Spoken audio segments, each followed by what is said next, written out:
Toute la bourse est occupée par les permabères. Toute? Non, car un indice peuplé d'irréductibles bullish résiste encore et toujours à l'envahisseur.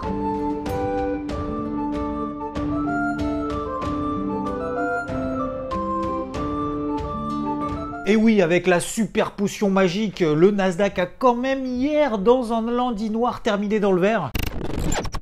Plus 0,4% à la clôture. Pourquoi je parle de ça au fait? Ah oui, c'est vrai, non, parce qu'on parle des technos et de toutes ces valeurs surévaluées. Nous allons donc parler de Tesla, qui d'ailleurs, petite parenthèse, a terminé à plus 1,6% hier et qui s'effondre après une terrible nouvelle et un tweet. Oui, parce que tu n'es pas sans savoir que ce soir, à partir de 22h30 heure française, il y aura la Battery Day, la journée de la batterie. C'est l'équivalent de la keynote d'Apple à la sauce Musk.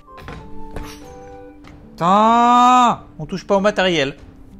Eh oui. Tout le monde s'attend à ce qu'il y ait de grosses nouvelles concernant les nouvelles batteries. Une nouvelle génération qui va révolutionner notre quotidien. Sauf que Elon Musk s'est dit « Oh, on se calme ». En anglais, ça donne « Wow, wow, wow ». Oui, il va y avoir beaucoup de choses passionnantes, mais ne nous emballons pas quand même. Hein, tout ce qui va être annoncé, on va pas faire de production de masse avant 2022. Donc, on a quand même un petit peu de temps devant nous. Voilà, puis après, il s'est justifié au travers de 2-3 tweets. Ce qui a donné, du coup, un sell-off monstrueux sur l'action Tesla, comme tu le vois. Ah ben on est toujours en fait dans un espèce de canal ascendant exponentiel. Bon alors elle perd 5%, certes. Et d'ailleurs ce canal, je crois que je l'avais emprunté au Bitcoin fin 2017. Bref, à suivre ce soir si t'es un passionné et si tu es positionné sur le titre. C'était à peu près la seule news du jour, hein, après une espèce de gueule de bois qui s'est passée globalement sur l'ensemble des marchés.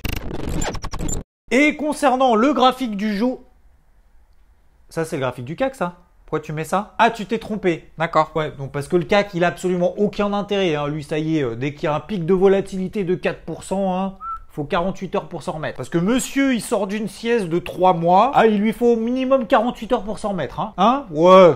On va pas trop vite, hein. 15 points de range toute la journée sur le CAC. On va rester dans la thématique techno. Preuve que les investisseurs se concentrent uniquement sur un seul secteur et des valeurs en particulier. Parce que si tu extrais les 5 meilleures performances du SP500, donc il en reste 495 autres, eh bien ça nous donne un indice avec 34% de performance depuis le début de l'année sur les 5 valeurs en question. Et si on forme un indice avec les 495 autres, ça nous donne une perf de moins 4%. Quand même fou, non? Et du coup, ces 5 valeurs, c'est quoi? Ah bah oui, suis-je bête? Les GAFAM, Google, Apple, Facebook, Amazon, Microsoft. Tout ça pour dire que acheter ou vendre un indice, c'est quand même intéressant de savoir sur quoi on se positionne, de quoi on parle. C'est aussi acheter et vendre une composition, un panier d'actions, un panier d'entreprises.